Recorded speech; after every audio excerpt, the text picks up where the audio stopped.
Before the glint of silver or gold coins captured the imagination of merchants, the people of ancient Morocco relied on a much older system of exchange. This was the world of barter, a direct trade of goods and services. So, a farmer with a surplus of barley might trade his grain for the beautifully crafted pottery of a local artisan.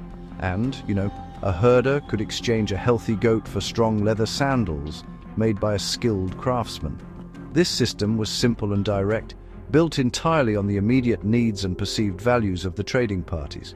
It was a personal economy, where the value of an item was not fixed but negotiated in each and every transaction, creating a vibrant and dynamic marketplace. This method of trade, while effective for small, local communities, had its limitations. Imagine trying to trade a large cow for a small amount of salt. The cow could not be easily divided, and the salt merchant might not need an entire cow. This is known as the double coincidence of wants, where both parties must have what the other desires at the same time. To overcome this, communities started using commodity money. These were items that everyone in the community agreed had a certain value. In Morocco, this could have been blocks of salt from the desert, specific types of seashells, or even high-quality textiles, making trade more flexible than simple one-for-one bartering. As trade routes expanded, connecting the Amazigh or Berber tribes with people from across the Sahara and the Mediterranean, the need for a more standardized form of exchange grew ever stronger.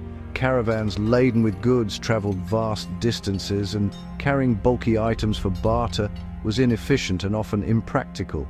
This is where pieces of metal began to play a role. Lumps of unrefined silver, copper, or bronze weighed on simple scales started to serve as a medium of exchange. Their value was based on their weight and purity, a significant step away from bartering goods and a crucial move toward the concept of coinage that would soon revolutionize the region's economy. The transition from barter to metal was a slow and gradual process, unfolding over many centuries. It was not a sudden change, but an evolution driven by the practical needs of a growing and increasingly interconnected society. These early forms of metal currency were not coins as we know them today. They lacked the official stamp of a king or a state, yet they laid the essential groundwork, introducing the people of ancient Morocco to the idea of using a precious, durable, and divisible material to represent value. This fundamental shift in economic thinking paved the way for the arrival of the first true coins, which would soon wash upon the shores of Morocco from distant lands. The long coastline of Morocco has always been a bridge to other civilizations. Long before local rulers began to mint their own money, the region's ports and markets buzzed with the currencies of powerful foreign empires. The first and most influential of these were the Phoenicians, master seafarers and traders from the eastern Mediterranean. Around the 12th century BCE, they established trading posts along the Moroccan coast, such as Lixus and Mogador. They brought with them not just goods like glass and purple dye, but also their system of commerce. Their silver coins, though not used as the primary currency by the local population, began to appear in these coastal settlements, introducing the very idea of stamped, standardized money. Following the Phoenicians, the Greeks also made their presence felt, though their influence in Morocco was less direct. Greek coins, known for their artistic beauty and high quality, circulated widely throughout the Mediterranean. These coins, bearing images of gods, goddesses, and mythical creatures, would have been seen by Moroccan traders who ventured into the wider sea. They served as a powerful example of how a small piece of metal could carry not only economic value but also cultural and political identity. The intricate designs and consistent weight of Greek coins set a high standard, demonstrating the potential of coinage as a tool of statecraft and propaganda, a lesson that would not be lost on future Moroccan rulers. The most significant foreign influence before the Romans, however, came from Carthage. This powerful city-state, located in what is now Tunisia, grew from a Phoenician colony into a sprawling maritime empire that dominated the Western Mediterranean. the Carthaginians controlled much of the trade along the North African coast, and their coins became a common sight in the region's markets. Carthaginian currency, struck in gold, silver, and bronze, was used to pay their mercenaries and to facilitate their extensive trade networks. For the local Amazigh tribes, these coins were likely the first form of standardized currency they encountered on a large scale, moving beyond the coastal enclaves and into the interior along trade routes. The circulation of these foreign coins had a profound impact. It familiarized the people of Morocco with the convenience and reliability of a monetary system. A coin had a guaranteed weight and purity, backed by the authority of the state that issued it. This was a major improvement over weighing chunks of metal for every transaction. This exposure created an economic environment ripe for the next major development, the minting of the very first coins by local rulers. The seeds of a native Moroccan currency had been planted, watered by the flow of silver and gold from the great empires of the sea, waiting for the right moment to sprout. The moment for a truly local currency arrived with the rise of the kingdoms of Mauritania. This ancient Amazigh kingdom, located in the northern part of modern-day Morocco and Algeria, was ruled by a series of powerful kings. Influenced by the Carthaginian and Greek traditions they had observed for centuries, these rulers understood the importance of issuing their own coins. Minting a currency was a powerful statement of sovereignty and independence. It announced to the world and to their own people that Mauritania was a kingdom with its own authority, capable of controlling its economy and projecting its identity onto the very medium of exchange used in daily life. The earliest Mauritanian coins were heavily inspired by Carthaginian models.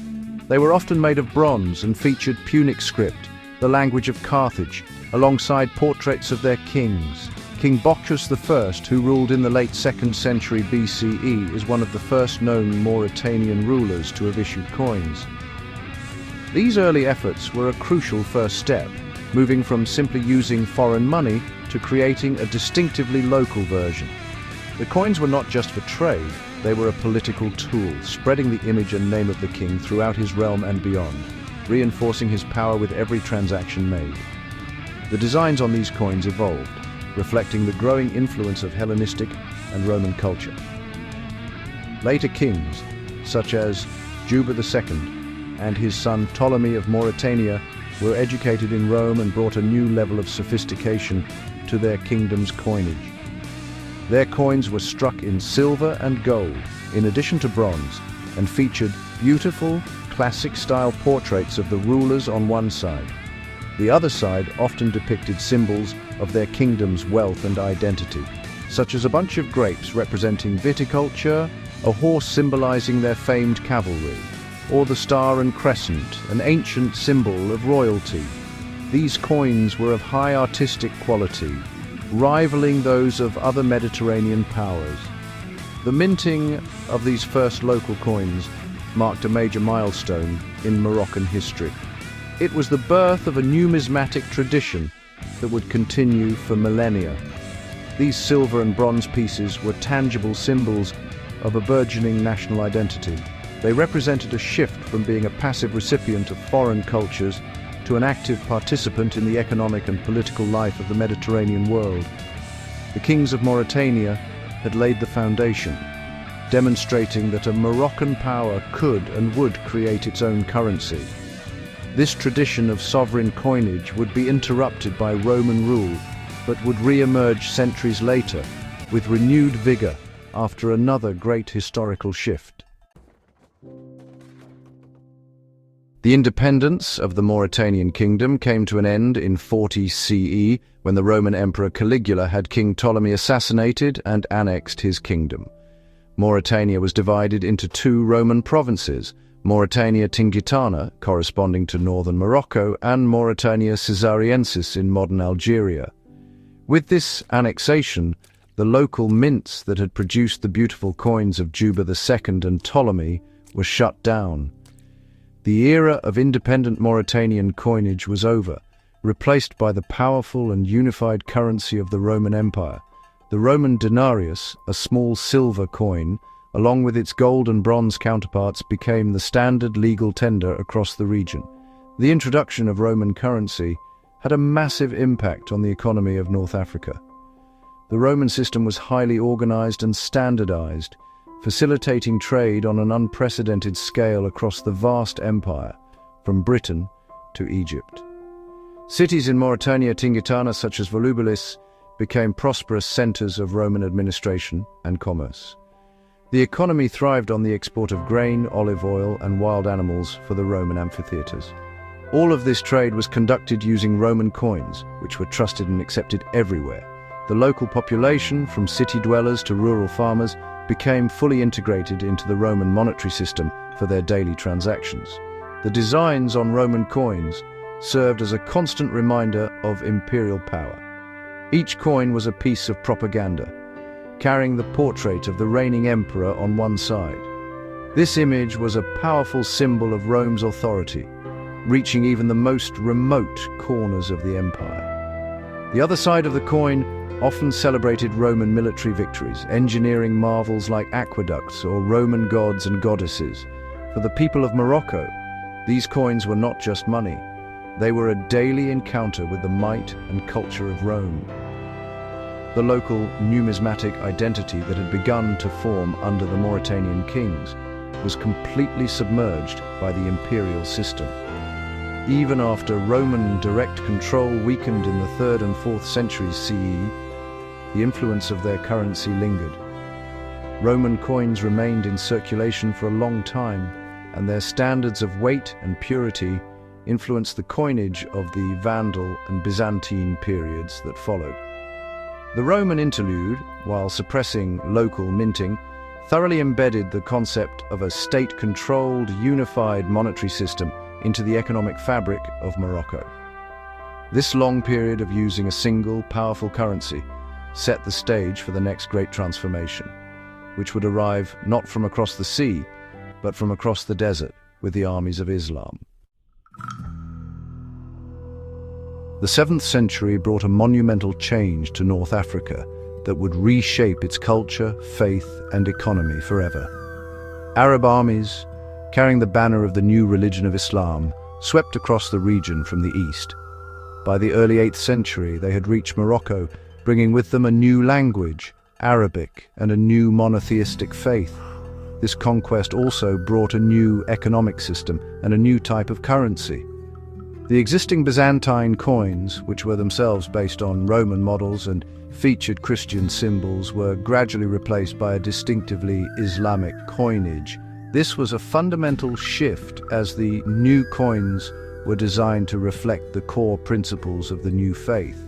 Early Islamic coins were initially imitations of Byzantine and Sasanian or Persian currencies. However, the Umayyad Caliph, Abd al-Malik, initiated a major reform around the year 696 CE. He introduced a purely Islamic currency, free of all images and portraits. This was a radical departure from the Roman, Byzantine, and Mauritanian traditions, which had always placed the ruler's image on their coins.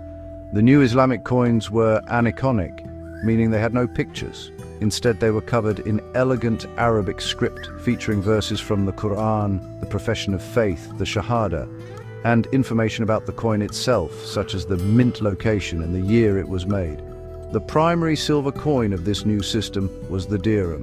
The Islamic silver dirham was modeled on the Sasanian drachm, but was reformed to fit Islamic principles.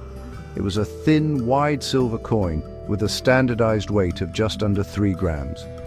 Alongside the silver dirham was the gold dinar, based on the Byzantine solidus and the copper falls. This trimetallic system, gold, silver, and copper, was sophisticated and flexible, allowing for transactions of all sizes. As Islam spread through Morocco, the dirham became the backbone of the economy, used for everything from paying taxes and soldiers to buying goods in the bustling souks. The adoption of the Islamic dirham was more than just an economic change. It was a powerful symbol of the region's integration into the wider Islamic world, known as the Dar al-Islam. A merchant could travel from Morocco to Persia, and the silver dirham would be recognized and accepted. This facilitated a massive expansion of trade and intellectual exchange across this vast territory. The coin itself, with its sacred inscriptions, was a constant reminder of the faith that united these diverse lands. The era of pictorial coinage was over, and the age of calligraphic currency had begun, setting a new standard that would dominate Moroccan coinage for centuries to come. Section 6. The rise of the Idrisids, Morocco's first Islamic dynasty. While the initial Islamic conquest brought Morocco into the fold of the Umayyad and later Abbasid caliphates based in the east, a desire for local independence soon emerged. This was realized by Idris ibn Abdullah, a descendant of the Prophet Muhammad who fled to Morocco in the late 8th century to escape political persecution. He was welcomed by the local Amazigh tribes and, in 789 CE, established the Idrisid dynasty, widely considered to be the foundation of the modern Moroccan state. One of the most important acts of the Idrisids was to begin minting their own coins, a clear declaration of their sovereignty and their break from the authority of the Eastern caliphs. The Idrisids established several mints, including one in their new capital, Fez, and another in the ancient city of Volubilis, which they called Walala. Here, they struck their own silver dirhams. These coins followed the Islamic aniconic tradition established by the Umayyads, meaning they were covered in Arabic script and had no images. However, the Idrisid dirhams had their own distinct features. Most importantly, they included the name of the ruling Idrisid emir, and often the name of Ali ibn Abi Talib, the fourth caliph and ancestor of the Idrisids, affirming their Shia origins and their dynastic legitimacy. These silver dirhams were of high quality and became the standard currency throughout the lands controlled by the Idrisids. Their consistent weight and purity made them a trusted medium of exchange, helping to unify the kingdom's economy and stimulate trade. The inscriptions on the coins were not just functional. They were a way to communicate political and religious messages to the population. Every time a person used an Idrisid dirham, they were holding a piece of metal that affirmed the authority of the ruling dynasty and its unique religious heritage. The coins were a daily reinforcement of Idrisid power and Moroccan independence. The legacy of the Idrisid coinage is immense. They established the tradition of a distinctively Moroccan Islamic currency, separate from that of the major caliphates. They demonstrated that a Moroccan dynasty could successfully manage its own monetary system, a crucial element of state building. Although the Idrisid dynasty eventually fragmented and fell, the precedent they set was powerful. Future dynasties that rose to power in Morocco would all follow their example, issuing their own coins to proclaim their authority and define their identity. The Idrisid dirham was the true beginning of a continuous, independent Moroccan numismatic history. Section 7. The Almoravids, forging an empire and a city. The 11th century saw the rise of a new powerful force from the deep Sahara Desert. This was the Almoravid movement, a coalition of Sanhaja Amazigh tribes united by a puritanical Islamic reformist zeal. Led by figures like Abdullah ibn Yassin and later Yusuf ibn Tashfin, the Almoravids swept north, conquering Morocco and then crossing the strait into Al-Andalus, or Islamic Spain. They forged a vast empire that stretched from the Senegal River in West Africa to the Ebro River in Spain. To rule this massive territory, they needed a strong, centralized administration, a powerful army, and a reliable, unified currency. The Almoravids were masters of all three. A key moment in the Almoravids' rise was the foundation of their new capital city. In 1070, Yusuf ibn Tashfin established a camp in a strategic plain at the foot of the high Atlas Mountains. This camp would grow to become the city of Marrakesh. From its very beginning, Marrakesh was designed to be the heart of the empire, a political, military, and economic hub. It was from here that the Almoravids would govern their territories and control the lucrative trans-Saharan trade routes, which brought vast quantities of gold from West Africa to the north. This wealth would become the foundation of their powerful and prestigious currency. the Almoravids reformed the currency system. While the Idrisids had minted silver dirhams, the Almoravids are most famous for their magnificent gold dinar.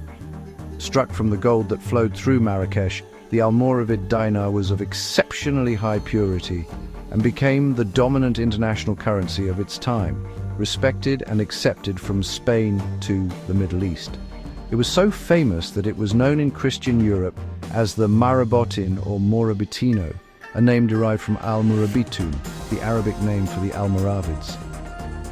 This coin was a testament to the empire's immense wealth and power.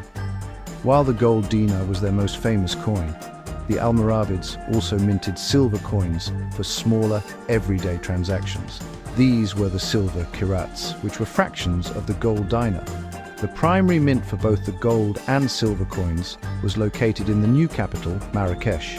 The establishment of this mint cemented the city's role as the economic center of the empire. The coins produced here were not just tools for commerce.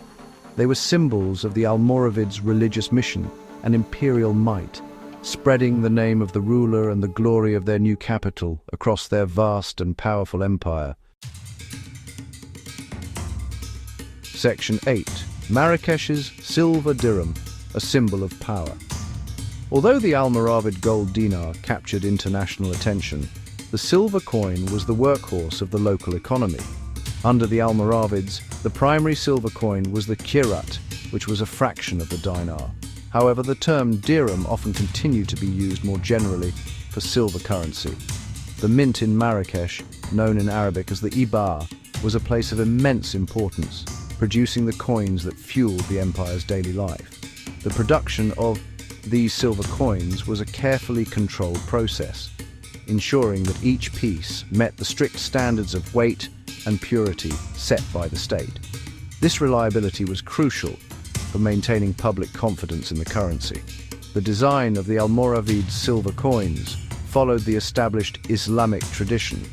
They were aniconic, featuring beautiful Kufic script, but no images of people or animals. The inscriptions were carefully chosen. On one side, the coin typically declared the central creed of Islam.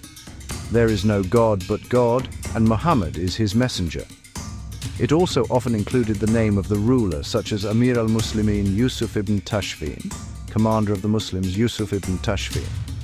The other side would often contain a short Quranic verse, and crucially, the name of the mint city, Marrakesh, and the year of issue according to the Islamic calendar.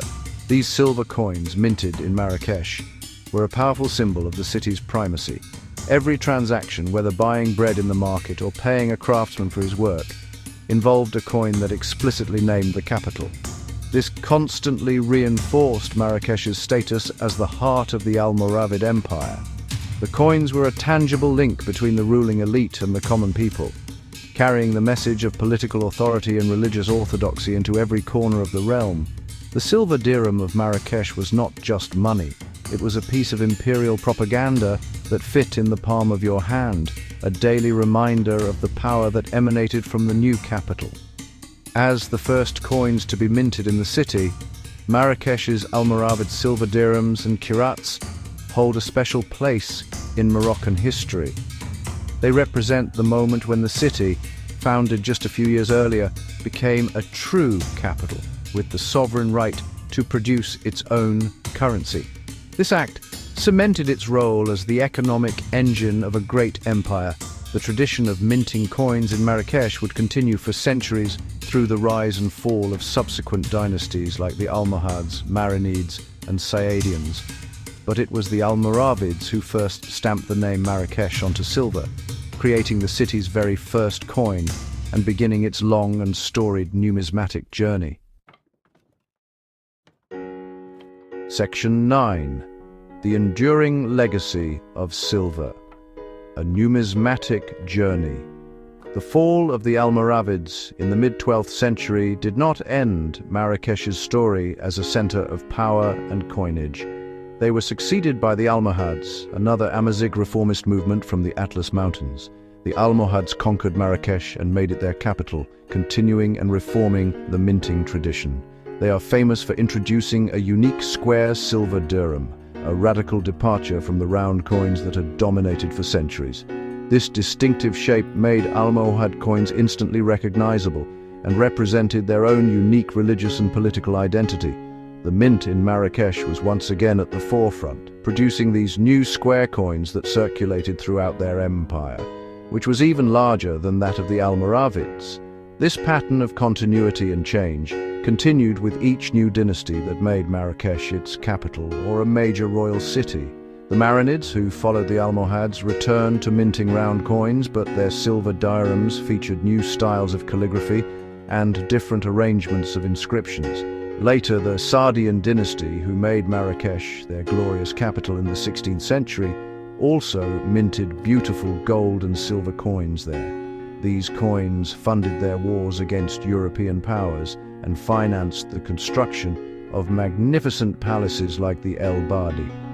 Throughout these centuries, Marrakesh has remained a vital institution, its silver coins reflecting the changing fortunes and artistic styles of Morocco's rulers.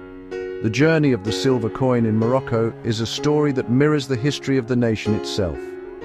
It began with the simple exchange of goods, evolved with the introduction of foreign currencies, and found its own voice with the first local coins of the Mauritanian kings.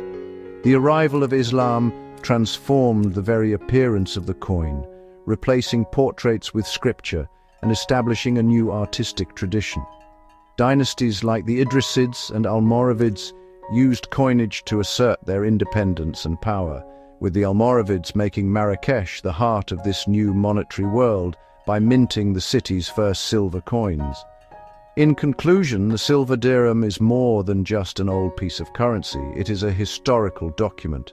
From the early foreign influences to the first local Mauritanian issues, from the Islamic reforms to the imperial coins of the Almoravids minted in their new capital, each coin tells a story. The evolution of its design, weight, and inscriptions provides a tangible record of Morocco's economic development, political shifts, and artistic achievements.